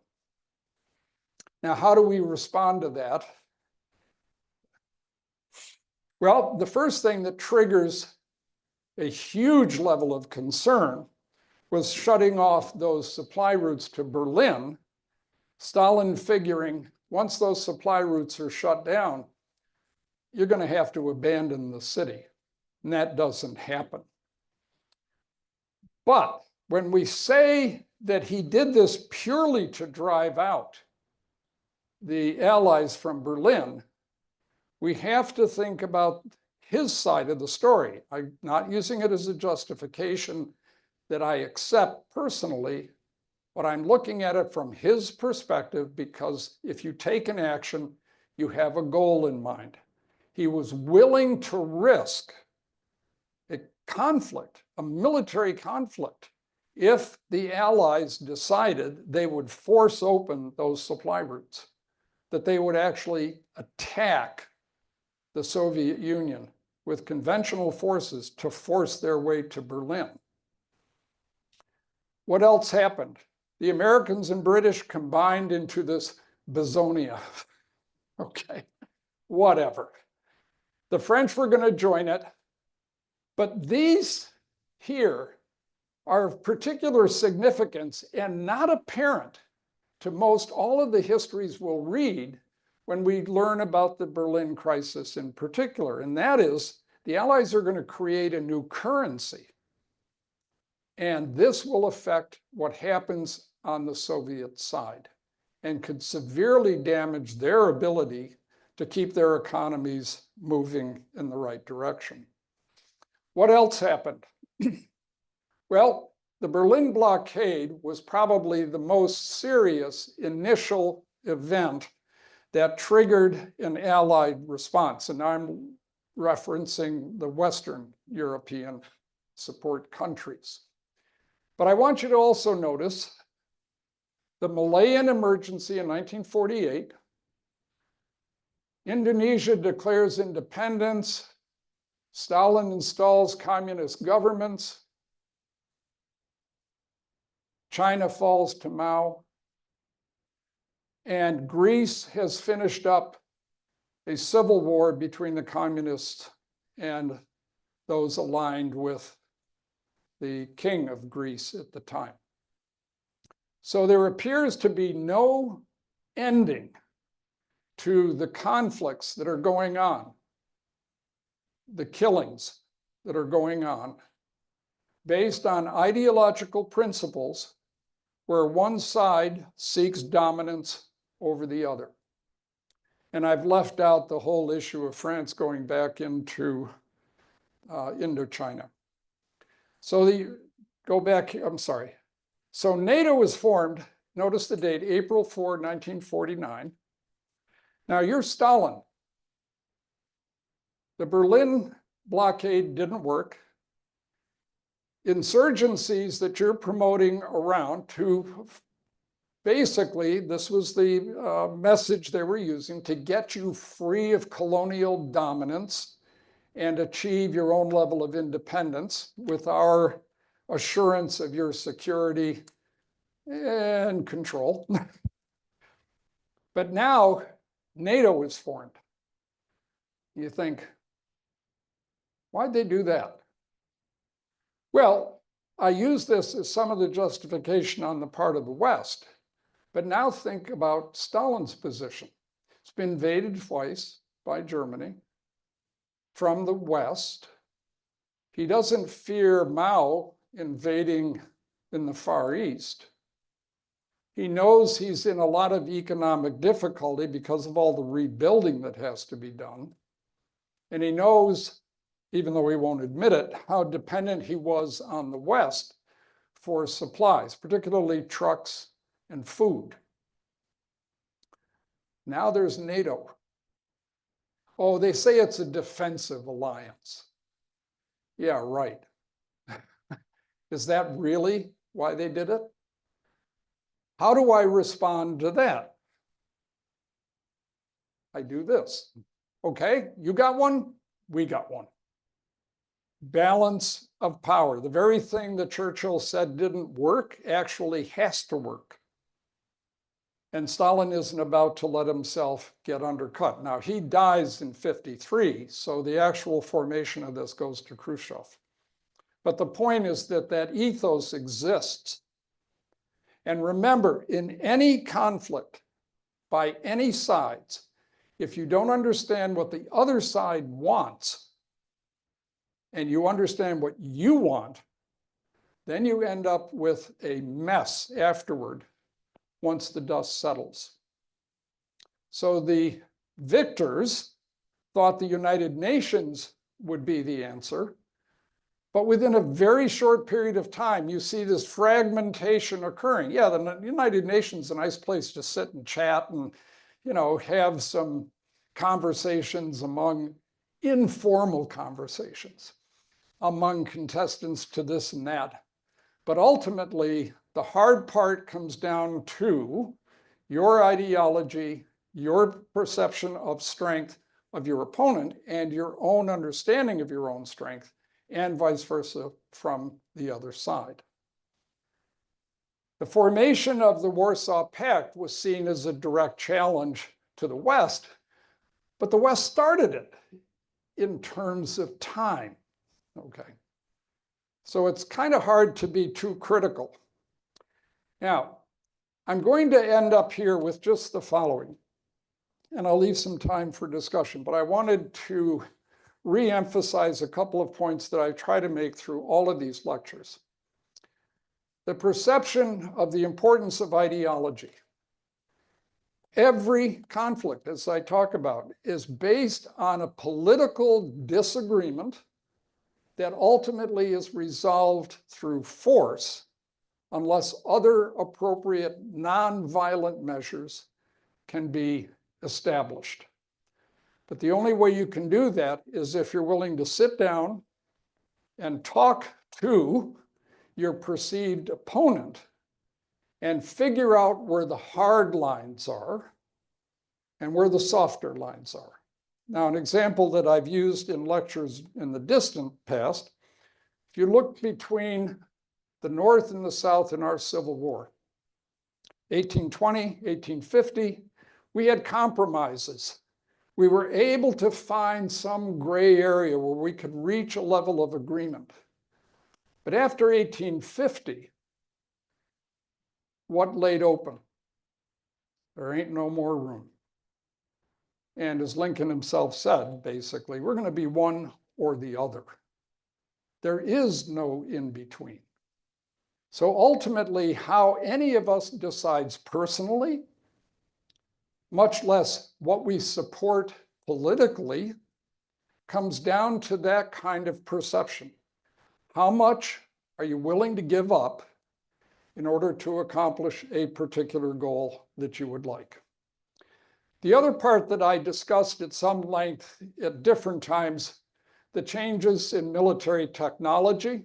And this isn't just the atomic bomb. This has to do with doctrine, the different strategies that were employed in different areas around the world as we confronted different problems and how we were to overcome them. In the events that contributed, referencing back to lectures in the past, this isn't about any specific event, like the appeasement at Munich and the Anschluss or the reoccupation of the Rhineland and the remilitarization of Germany. It's deeper than that, and it has to do, again, with the political and ideological philosophies that are in place. And we did spend a lot of time going over the military conflicts. The other part, total war, being a dominant characteristic of World War II, in a way that probably only harkened back almost to the 30 Years' War, where kill them all, God knows his own, as that old phrase goes. So I'm going to leave you with the following questions. It's not something you have to, talk about today, though if you wish to. Just what is total war really? What does that mean to us today?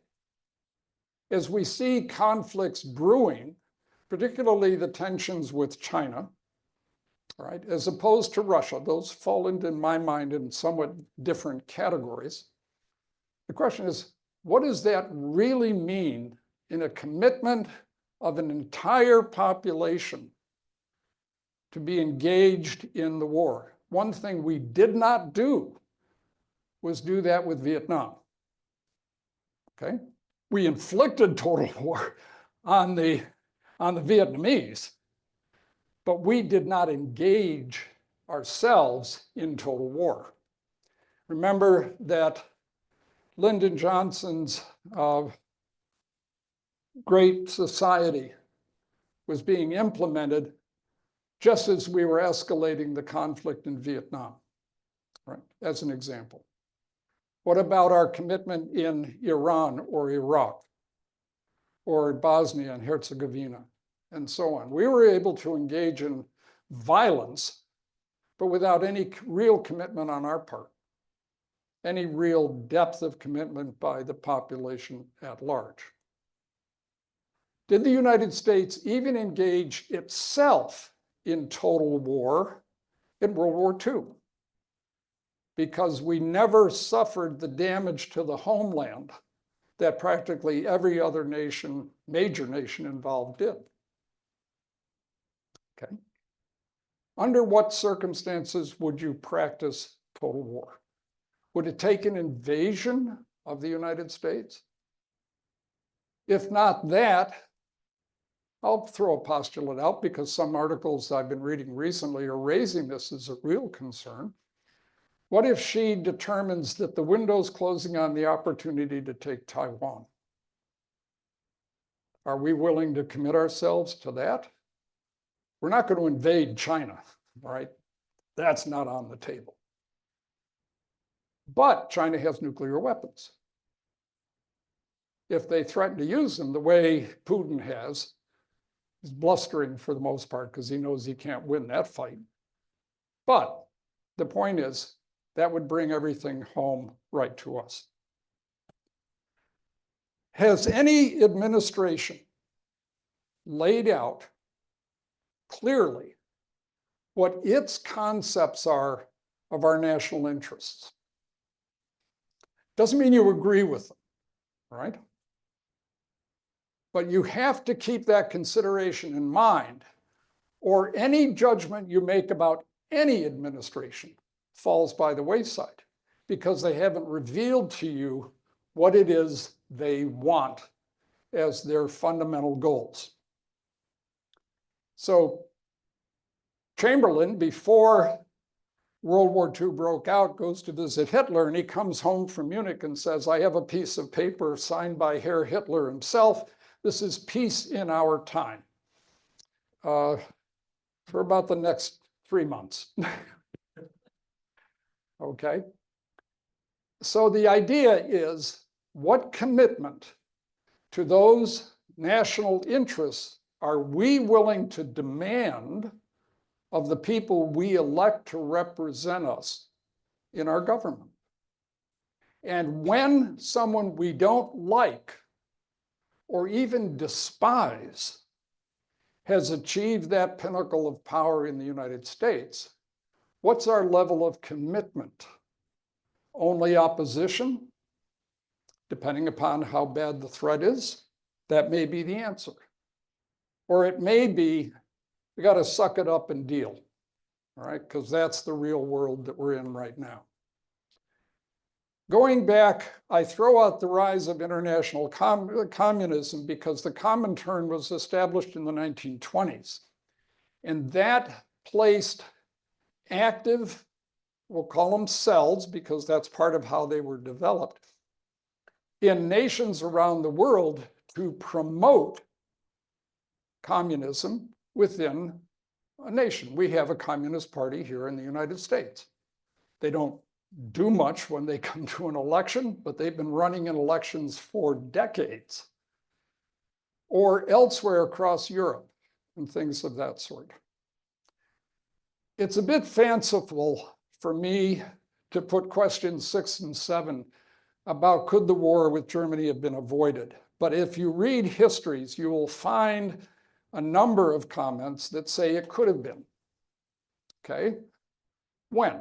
Well, with Germany, when they reoccupied the Rhineland, French and the British could have driven them out, and Hitler's government would have collapsed, and that would have been the end of it. Or when he took Czechoslovakia in 1939. Yeah. We could have done it then. Or when he went into Austria, we could have done it then. Coulda, coulda, coulda. All right. Then why didn't we? All right. Well, for one thing, the United States said, screw you guys. We just finished up the Great War in Europe. You think we're going to be participants in this? That's your problem. All right. Yeah, it sounds a little like Ukraine. How about Japan? Well, they've been fighting in China since 1937, and they'd been occupying portions of it even well before that. Why are we fussing? What role do we have in trying to protect China from Japan? Why do we push Japan to the brink of war by sanctions? Aha, there's that dirty word again. That will wreck their economy. All right. Japan knew that when we cut off oil supplies to Japan, they had approximately 1 year of resources beyond which their economy and their military would collapse. Could we have done something different? Keep supplying them, let them beat up the Chinese? Heck, you know, they're 8,000 miles away. Who cares? The other part, again, as you think about this or read about it if you want to go further, why was the fighting different? And I've talked about this a number of times through the lectures, because I feel there was a very strong ideological component and even a racial component to it. But there are big cultural differences as well. And the cultural differences played an enormous role in my view. What about the strategic bombing of cities? A number of studies, including a major study after World War II on the effects of strategic bombing, basically ended up saying it didn't work. No country surrendered because of strategic bombing, except for the atomic bomb. But the point was that you go and destroy all these cities, and this is 1940, remember, this isn't today. You're going to give up if your city's bombed? Are you going to say to the government, hey, we're not going to sacrifice New York City for Beijing, all right? Forget that. We might sacrifice San Francisco. Sorry. I know, terrible jokes. And then finally, was too much given up to Stalin. And again, all of these represent critical decisions that had to be made during the conflict. You had to decide. Not making a decision was a decision in itself. And otherwise, you let the flow of events move beyond your control. And if you're the one sacrificing life and treasure, then you need to be in control.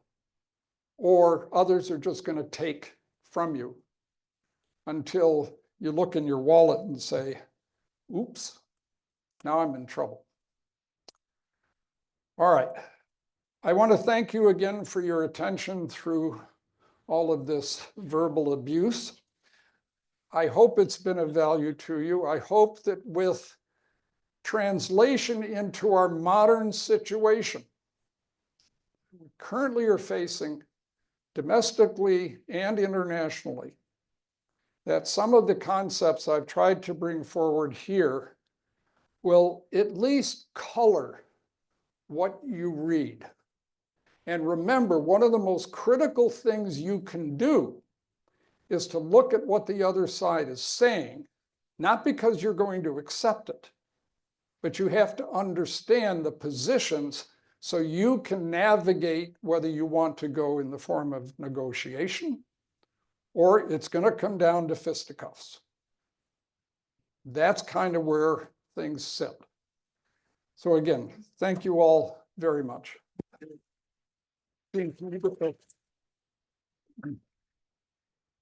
And if you have questions, comments, you want to just shout out whatever, feel free. I forgot to give the name of the book. Oh, by all means, Judy. I shut you out a little too quickly. I'm sorry. Of course. From 2000, The Catholic Church and the Holocaust by Michael Phayer, Phayer. And he is I don't know if this is from a long time ago, but he was or is a professor of history at Marquette. I